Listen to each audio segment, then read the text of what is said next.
Olá, pessoal! Que prazer enorme estar aqui com vocês todos. Eu quero agradecer em primeiro lugar ao Alberto e ao Renato, através da Natação Criativa, pela parceria que está promovendo conosco, com a Associação Vencer, no sentido de que a gente traga bônus a cada curso promovido a cada semana.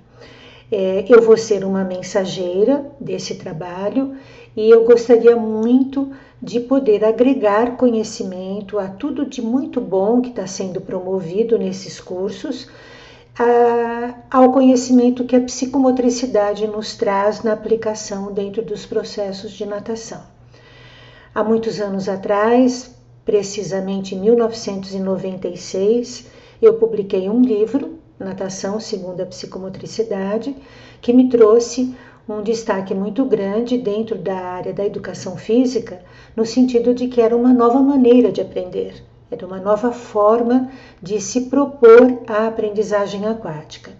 Isso aconteceu de uma forma repentina, mas eu já vinha há mais de 12 anos estudando psicomotricidade e tentando, através de cursos, através de palestras, através de participações nacionais e internacionais, buscar conhecimento para levar essa ciência para a água.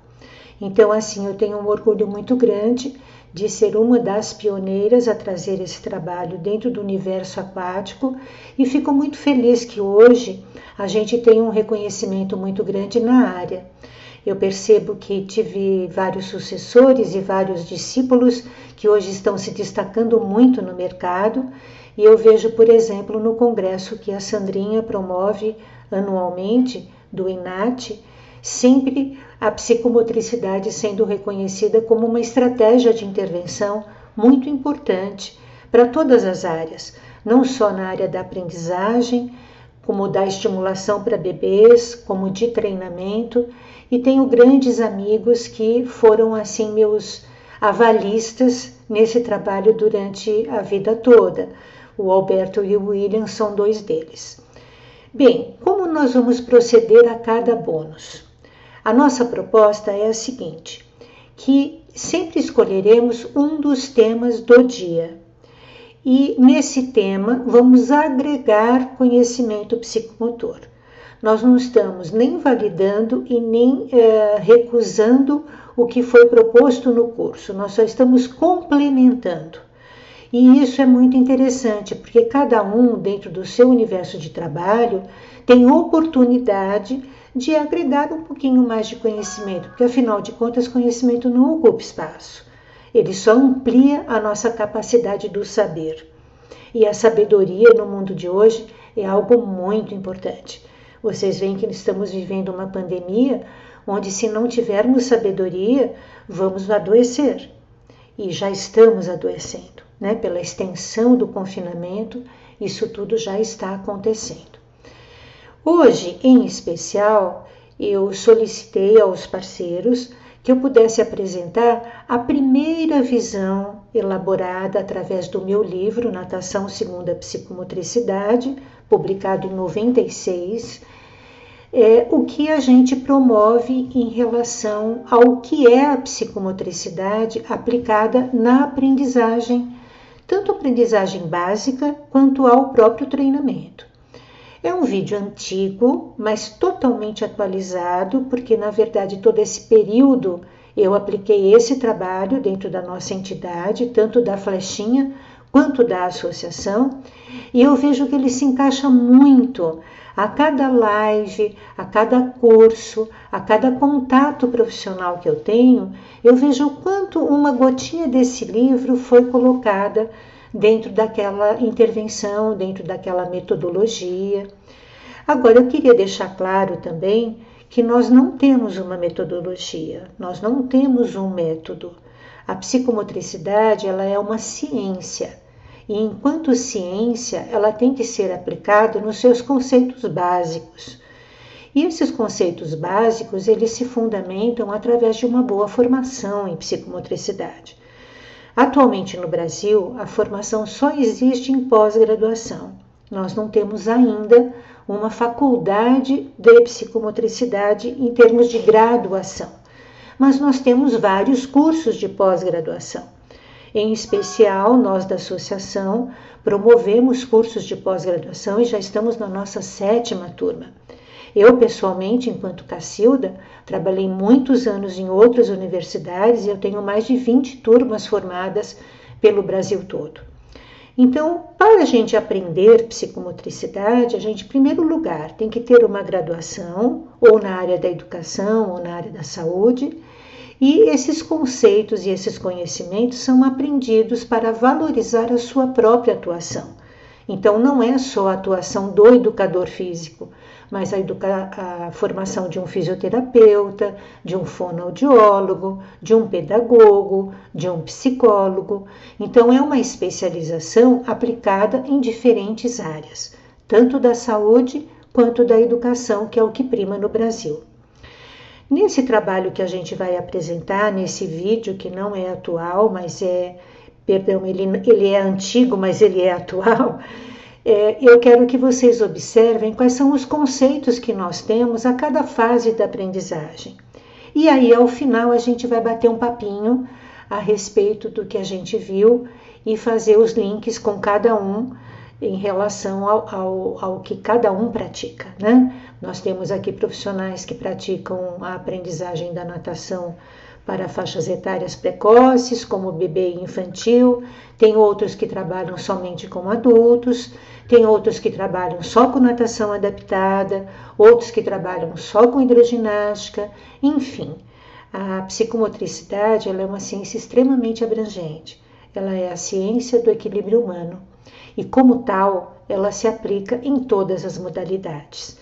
E que a gente sempre tenha como conceito o seguinte: não é uma metodologia, é uma ciência aplicada na metodologia que eu criei, na metodologia de cada um, na forma de ensinar de cada um. Vamos lá? Vamos ver o vídeo e aí ao final a gente volta a conversar.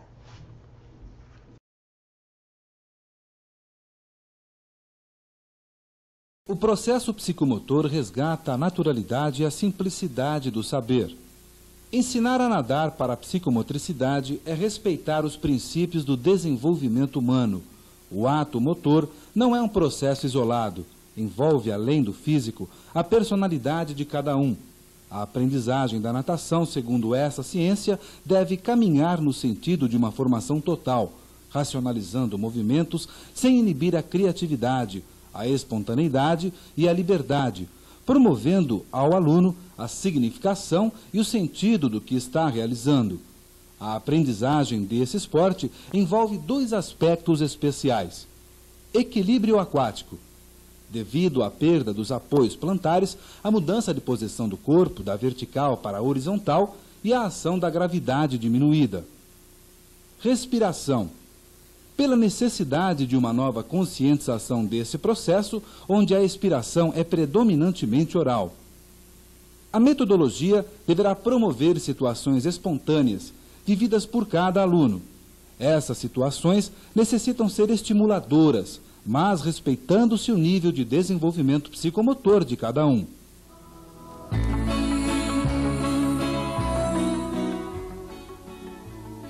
O primeiro fator que promoverá a motivação é que o aluno sinta prazer em estar na água e descubra as boas sensações que ela lhe proporciona. A primeira aula é um momento muito importante na motivação. Se o aluno for bem recebido pelo professor, sentir-se aceito no grupo e valorizado como pessoa, dará respostas positivas a todas as propostas que lhe forem apresentadas. Como é do conhecimento de muitos, a postura corporal e a expressão facial transmitem os nossos sentimentos mais sinceros. O corpo fala e se comunica.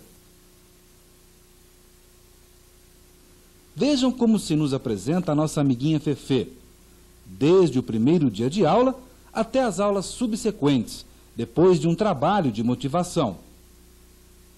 Suas expressões fisionômicas se alteram, de uma tensão e temor, até a alegria quase total.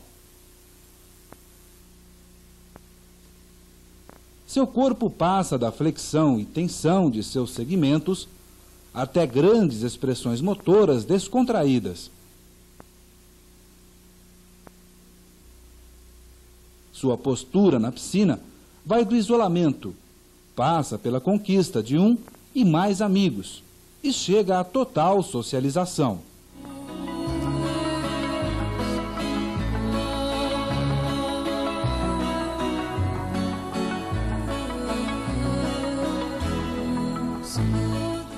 Pelo homem ser um elemento cósmico, único, não há como criarmos a aula ideal. Deve-se dar atenção às necessidades de cada aluno, naquele dia e naquele momento. Cada profissional deverá criar e caracterizar suas aulas, baseado nos fundamentos teóricos e práticos da natação e nas características psicomotoras pessoais de seus alunos. Segmentar a aula em aquecimento, conteúdo principal e volta à calma é uma rotina nas aulas desse esporte, mas é importante sabermos que o chamado aquecimento fora da piscina até poderá ser feito, desde que não seja realizado com um único objetivo fisiológico ao organismo, mas sim como um trabalho complementar ao da água, tanto no aspecto motor como no socioafetivo. O conteúdo maior da aula deve constituir-se não só de estratégias de aprendizagem desse esporte, mas também de um trabalho de consciência corporal, dando significação e importância ao movimento. Os minutos finais ficam reservados à criatividade do professor, para que promova a oportunidade do aluno sair bem de sua aula, física e emocionalmente. Que a aula, apesar de aula, ensino e aprendizagem, possa ter sido um lazer físico e mental.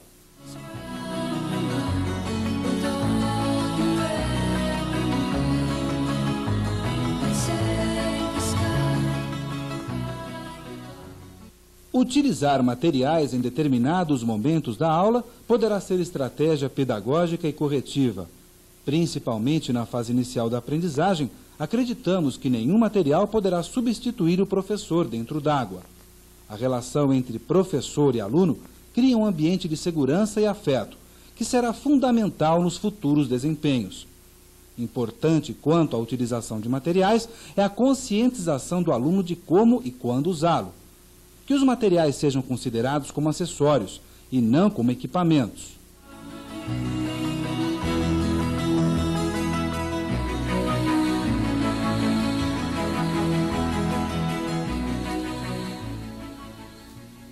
Ao realizarmos um movimento na água, devemos vivenciá-lo em sua plenitude. O exercício pedagógico educativo visa criar oportunidade ao aluno aprender o movimento. Já o corretivo faz com que o aluno, através de exercícios repetitivos e variáveis, corrija um movimento que está sendo realizado de maneira incorreta.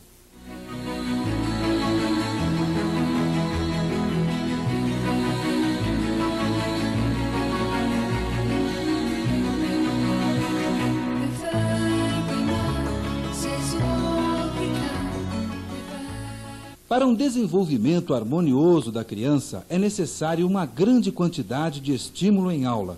O corpo do bebê deve experimentar diferentes posições, explorar todo o meio aquático em diversas direções. O bebê necessita experienciar situações de antes e depois, para elaborar a noção temporal, ter estímulos visuais, auditivos, táteis e sinestésicos, através de materiais, sons, vozes e da própria água para o desenvolvimento de seu esquema corporal. As respostas do bebê são reflexas e vão se automatizando com o tempo. A socialização é muito importante para a vida do bebê e é dessa maneira que se estruturará a sua imagem corporal. Enfim, não há natação para bebês, e sim um processo de estimulação geral para a sua saúde e seu ajustamento social.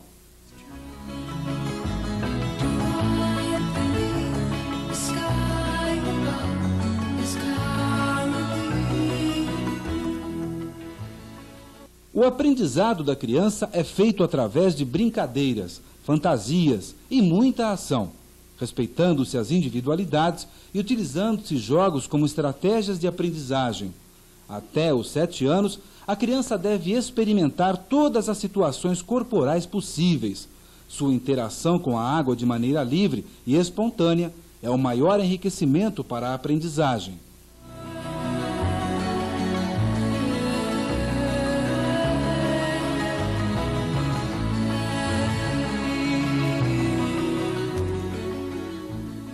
uma fase de transição entre a criança e o adulto, momento em que ocorrem grandes alterações físicas e psicológicas. O grupo é muito importante. A aprendizagem acontece em função dos interesses sociais.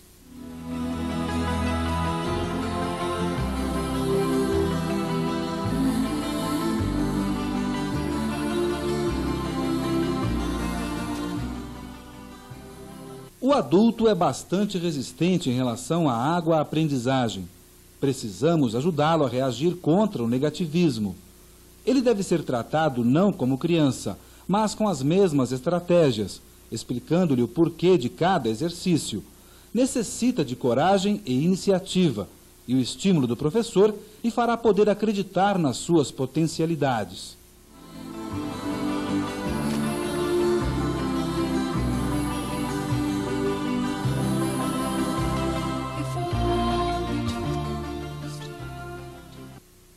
O importante nesta fase é fazer com que o idoso seja enquadrado novamente à sociedade, que aumente sua autoestima e sinta-se valorizado, feliz e aceitando suas limitações.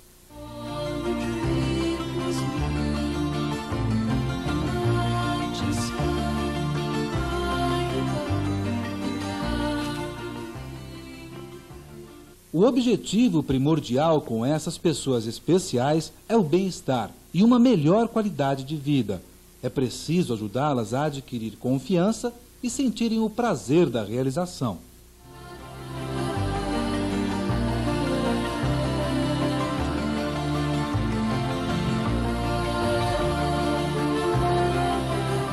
No meio líquido nos são solicitadas informações através dos canais proprioceptivos, esteroceptivos e interoceptivos. Essas informações são levadas ao cérebro através dos estímulos que recebemos, estando em contato com a água, independente dos promovidos pelo professor, pelos outros alunos, pelos materiais e pelo ambiente de aula. Portanto, é fundamental um trabalho inicial de adaptação ao meio líquido, para que haja um relaxamento muscular e um melhor clima emocional.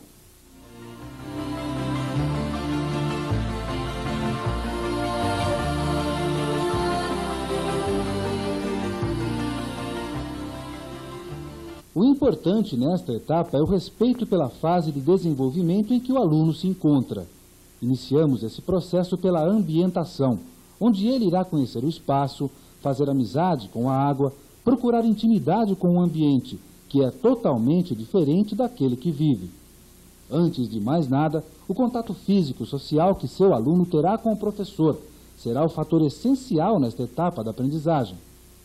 Depois desse contato, processaremos as diferentes formas e maneiras de ambientação aquática, promovendo a exploração corporal e espacial. Na medida em que ele sentir-se seguro, dominar a água corporalmente e caminhar de forma equilibratória na piscina, entraremos num processo de adaptação polissensorial. Aqui a vivência ocorrerá através do rosto, iniciando-se pela boca, nariz, olhos e ouvidos. A próxima etapa será o processo respiratório, onde a nossa preocupação maior será a de conscientizá-lo do movimento ativo e passivo, de entrada e saída de ar no nosso organismo, que na água se processa através da inspiração fora dela, pela boca, e expiração dentro dela, que poderá ser pela boca ou nariz, e ou nariz-boca. A seguir, após todas essas experiências, provavelmente o aluno estará preparado para realizar, até voluntariamente, a imersão, sem nenhuma dificuldade. Nossa próxima proposta seria a flutuação, pois ele já se encontra adaptado, podendo mudar a posição de seu corpo, da vertical para a horizontal, sem intimidações. Esse trabalho de flutuação vai proporcionar ao aluno a oportunidade de sentir a densidade da água e perceber que seu corpo torna-se mais leve quando dentro dela. O auxílio deve acontecer somente quando o aluno necessitar. Por fim, a sustentação torna-se um processo natural de domínio em relação aos movimentos e equilíbrio corporal. Ela ocorrerá na posição ventral e diagonal do corpo em relação à água, com movimentos de membros superiores e inferiores, concomitantemente ou não. Concluindo, O aluno que já tiver vencido todas essas etapas apresentará as condições necessárias para a sua propulsão e aprendizagem dos movimentos adequados de cada nado.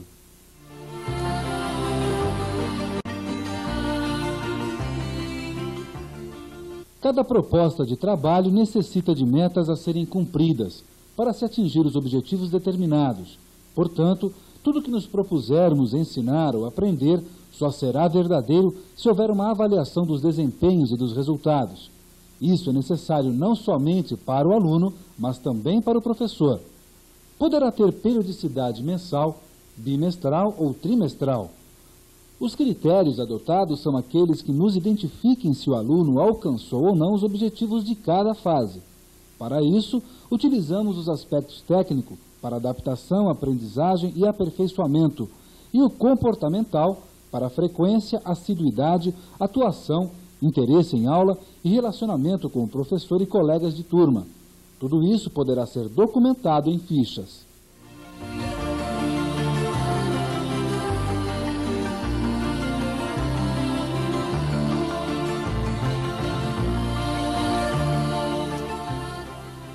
O brincar é um momento de descontração e socialização, não necessitando de número específico de participantes para que ocorra.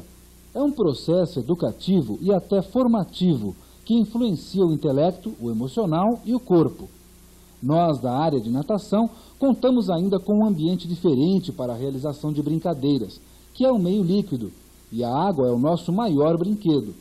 As brincadeiras aquáticas, além de serem lúdicas, podem ter como objetivo a aprendizagem de todas as fases da natação, de maneira informal e agradável.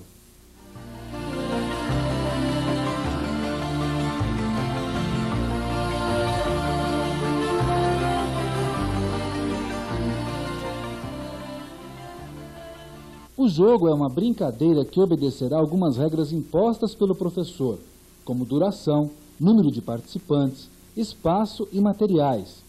Eles são utilizados de forma lúdica ou com objetivos específicos. O professor deve ter cuidado e critérios especiais, principalmente em determinadas faixas etárias, pois nem todas as crianças estão preparadas para vitórias e derrotas.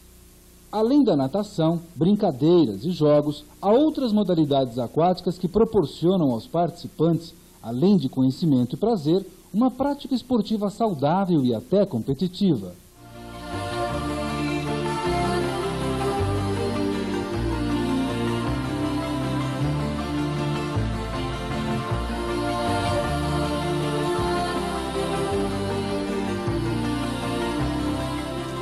Bom humor constante é uma estratégia motivatória. Ganhar o respeito dos adultos e o afeto das crianças é o nosso suporte emocional. Merecer a consideração dos alunos críticos é um orgulho. Suportar a traição de falsos amigos é uma arte. Apreciar o que há de melhor nos outros é uma virtude. Deixar o mundo do aluno um pouco melhor, seja pela prática de um esporte saudável ou por uma mudança de condição de vida, nos tornará verdadeiros educadores físicos. E saber que ao menos um aluno aprendeu mais fácil porque você ensinou é nossa profunda realização pessoal e profissional. Isso é a nossa receita de sucesso.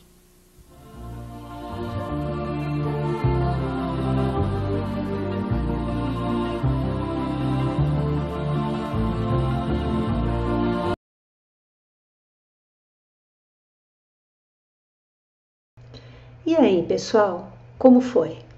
Foi bom? Puderam aproveitar?